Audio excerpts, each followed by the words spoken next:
Sudarlun, atraksi oleh anggota Satuan Pengaman atau Satpam di Aceh Barat ikut meramaikan hari jadi ke-36 tahun.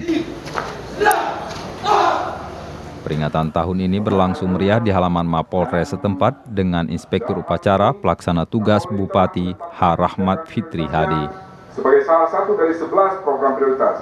Pada kesempatan itu, turut pula diserahkan sertifikat kepada Satpam oleh Pelaksana Tugas Bupati dan acara itu dihadiri Muspida dan juga pimpinan dari sejumlah perusahaan di Aceh Barat.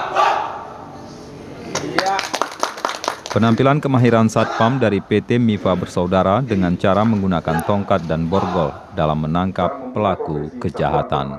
Dari Melabuh, Rizwan, Serambi On TV. Selamat bertugas.